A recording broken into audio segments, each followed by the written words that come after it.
ये सब जो बातें हैं उसको रखिए, नहीं तो हम चयनित अभ्यर्थी हैं और हमें मुसीबत में फंस जाएंगे।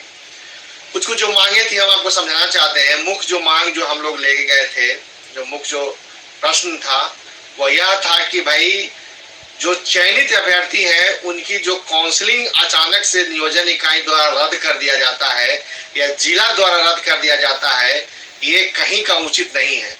हमने सर को संज्ञान में डाला है कि सर सपोज कीजिए कि एक प्रखंड में 100 सीट होता है, 100 सीट पे काउंसलिंग होती है, जिसमें 5 अभ्यर्थी धांधली करता है या नियोजन इकाई द्वारा धांधली कराया जाता है, तो 95 अभ्यर्थियों का उम्मीदवारी जो रद्द कर दिया जाता है, ये कहाँ का उचित है। और उसके बाद 10 दिन, 15 दिन, 1 महीना के बाद जो है बहालियां रद्द कर दी जाती है नियोजन इकाई द्वारा। तो जो अभ्यर्थी प्रखंड में काउंसलिंग कराया है तो प्रखंड का तो उम्मीदवारी उनका रद्द हो गया, पंचायत का भी काउंसलिंग नहीं करा पाता है, पंचायत का भी उम्मीदवारी उसका रद्द हो गया। और कई अभ्यर्थी जिनका मेरिट बढ़िया है, 70, 72, 75 मेरिट है, अभी तक सड़कों पे है। तो मैंने सर को यह बात समझाने गया था, सारा बात वो सर सुने हैं और उसको लिखे भी हैं और बोले भी हैं। तो बहुत पॉइंट की बात है और गंभीर मसला है कि सपोज कीजिए कि एक नियोजन इकाई में 3 बच्चा 5 बच्चा बदमाशी करता है या नियोजन इकाई द्वारा बदमाशी कराया जाता है, तो पूरा को उम्मीदवारी रद्द करना कहाँ का उचित है। और उसके बाद आगे का जो पंचायत में भी उनको मौका नहीं मिलता है। उन्होंने अमरेंद्र सर को बोला कि ये जो पॉइंट है इसको नोट कीजिए और ये गंभीर मसला है। और सर ने यह भी हमको बताया कि तब तो एक समय निर्धारित करना पड़ेगा कि प्रखंड, हमने बोला कि सर कम से कम एक ड्यूरेशन तय कर दीजिए, 10 दिन का, 5 दिन का, 7 दिन का।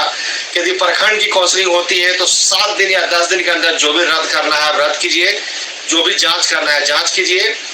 ट्रांसपेरेंसी, यदि मैं तो यह बोला हूं कि जो अभ्यर्थी गलती करता है उसको चिन्हित करके उसको वहां से उसका उम्मीदवारी को रद्द कीजिए और चिन्हित करके 10 दिन का ड्यूरेशन रख के उसको एनआईसी पर चढ़वा दीजिए कि ये बिहार का एनआईसी पर चढ़वा दीजिए कि ये ओके हो गया। उसके बाद उस अभ्यर्थी का कभी भी नियोजन इकाई रद्द नहीं होना चाहिए, नियोजन रद्द नहीं होना चाहिए। नीचे वाला को कर दिया गया। जैसे एक अभ्यर्थी सीतामढ़ी से आए हुए थे, वो कह रहे थे कि सर मैं गया था, धांधली हो गया, 4 प्रखंड में मैं गया था काउंसलिंग कराने के लिए, चारों जगह धांधली हो गया। बिना मतलब का बात कई अभ्यर्थी करने के लिए आ रहे हैं। मतलब आप कह सकते हैं कि वो लोग नियोजन को बदनाम करने के लिए पहुंच रहे हैं। कई अभ्यर्थी बाहर भी खड़े थे, जो मैं देख रहा था कि भाई बिना मतलब का जो है गलत मैसेज सचिवालय को, जो चीजें हो रही है उस पर हमारा ध्यान है सारा, हम उस पर काम कर रहे हैं।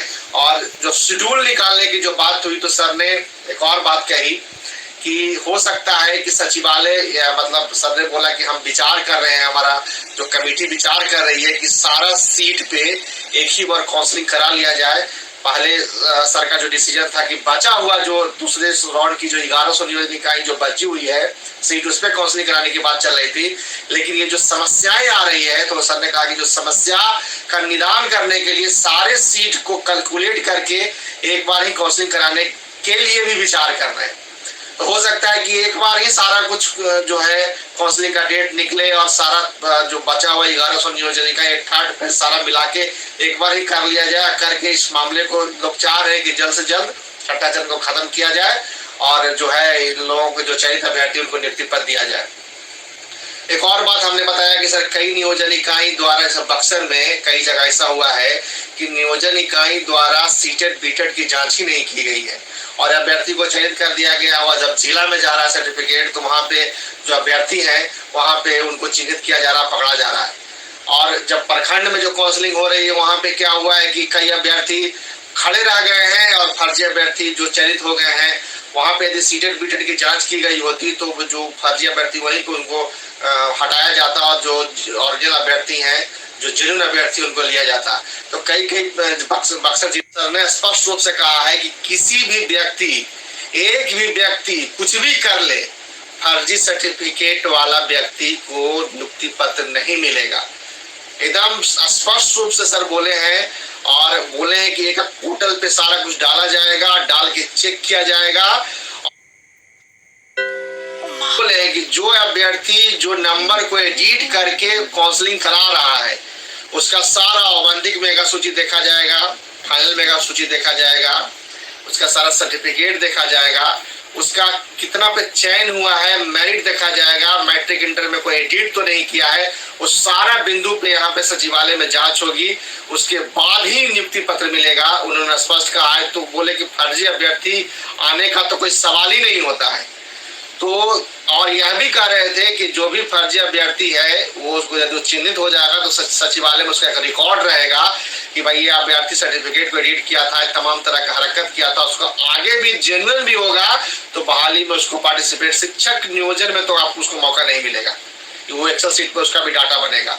और जो भी अभ्यर्थी इस तरह से किया है, कर रहा है, नियोजन इकाई कर रही है, उस पर मुकदमा चलाया जाएगा। सर ने स्पष्ट रूप से कहा कि FIR करके छोड़ा नहीं जाएगा, उस पर सरकार मुकदमा चलाएगी।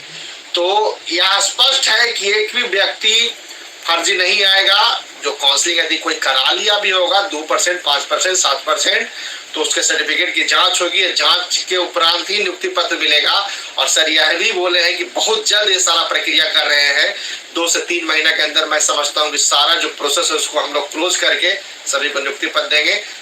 तमाम तरह का सकारात्मक बात हुआ और बहुत अच्छा लगा। आज सर से मुलाकात हुई तो उन्होंने सारा बात को संज्ञान में लिया और बाई लिखवाया, जो कंप्लेन था, जो इशू था उन्होंने लिखा है और बोला है कि अगला जो शेड्यूल निकलेगा उसमें हम लोग और ट्रांसपेरेंसी के साथ बहालियां करेंगे और जो है प्रखंड और पंचायत के बीच में गैप रखेंगे और यह प्रयास करेंगे कि जो चयनित अभ्यर्थी है उनका नियोजन कम से कम रद्द हो या ना रद्द हो, और या जो अभ्यर्थी जो फर्जी किया है उसको चिन्हित करके उसी पर कार्रवाई हो। तो मेरे दोस्त बहुत बहुत